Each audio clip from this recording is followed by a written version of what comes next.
اور ایک بات اور آیت اللہ بہجت سے منسوب ہے، البتہ اس لحاظ سے میں نے الگ سے اس کی کوئی تحقیق نہیں کہ کس جگہ پہ انہوں نے بات کہی، لیکن بہت زیادہ یہ بات ان سے کہی جاتی ہے، اور وہ ظاہر ہے وہ ساری چیزیں وہی ہیں جو ابھی آپ نے نیمہ شعبان میں اعمال جو خاص طور پہ جو ابھی انجام دیے ہیں اس میں کہا کہ جو ان اعمال کو انجام دے گا، اور جو آپ کو چاہیے کہ ان اعمال کو انجام دیں، جو ابھی آپ نے کل رات کو بھی انجام دیے ہیں، اب دیکھیے گا اس کے اندر کون کون سے کوئی چیز رہ تو نہیں گئی، عمومی زندگی میں بھی اس کو رائج کرنے کی وہ کوشش کریں۔ تو فرماتے ہیں اگر آپ نے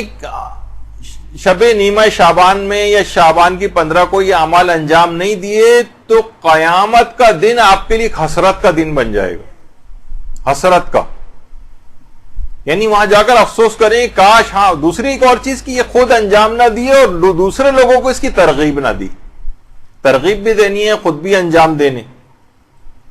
ان میں ایک فرماتے ہیں وہ جو اعمال ہیں اس کے، ایک تو 15 شعبان کا ایک جو غسل ہے، بہرحال وہ رجائے مطلوبیت کی نیت سے کیا جاتا ہے، لیکن بہرحال جو اعمال ہیں اس روز کی۔ دوسری چیز 100 مرتبہ استغفر اللہ، اور 100 مرتبہ تسبیحات 4،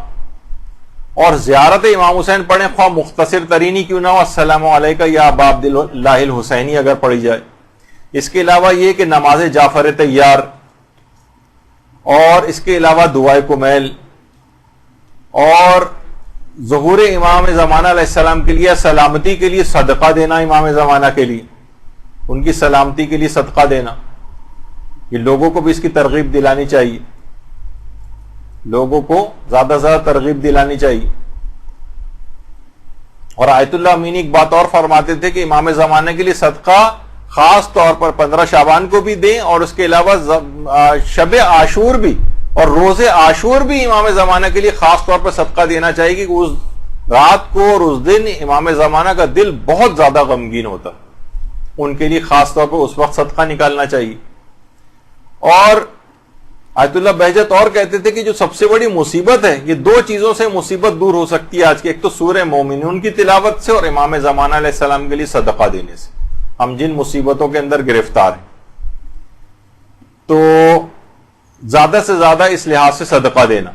دیکھیے ایران کے اندر تو باقاعدہ اس طرح کی بہت ساری چیزیں بہت وہاں پر رائج ہیں کہ وہاں جانور باقاعدہ ذبح کر کے، اور گوسفند بھی ذبح کیے جاتے ہیں، اور ایک ایک وقت میں 70 جانور ذبح کر کے امام زمانہ کو صدقہ کیے جاتے ہیں باقاعدہ۔ تو اس کے علاوہ دعائے فرج، کچھ آیت اللہ وحید خراسانی نے کچھ اعمال اور بتائے ہیں جس کے اندر ایک دعائے فرج بھی ہے۔ دعائے فرج کو زیادہ سے زیادہ پڑھنے کی بہت زیادہ ہلاکت و گمراہی سے بچنے کا ایک نسخہ بھی بتایا گیا ہے۔ اور اس کے علاوہ جیسے کہ ابھی آیا امام زمانہ کے لیے زیادہ سے زیادہ فرج کی دعا کرنا، جب بھی کہتے تھے کہ تمہیں قینچی سے اپنی آنکھوں کے سامنے پڑے ہوئے 1 لاکھ سے زائد حجابات کو بھی کاٹ دینا چاہیے جو دیدار حضرت امام زمانہ سے روکتے ہیں، اور وہ قینچی کیا ہے؟ اللہم عجل لولیک الفرج والی دعا۔ اس کے ذریعے ان حجابات کو کاٹتے چلے جاؤ، اس دعا کے ذریعے۔ تو اس کو اپنی زندگی میں جتنا زیادہ رائج کریں گے اتنا امام زمانہ کے قریب ہوتے چلے جائیں گے۔ اس کے علاوہ ابھی جو یہ بات آئی تھی کہ دنیا اور آخرت کی ہر سعادت حاصل ہو جاتی ہے کہ روزانہ سورہ یاسین کو پڑھ کر امام زمانہ کو ہدیہ کیا جائے۔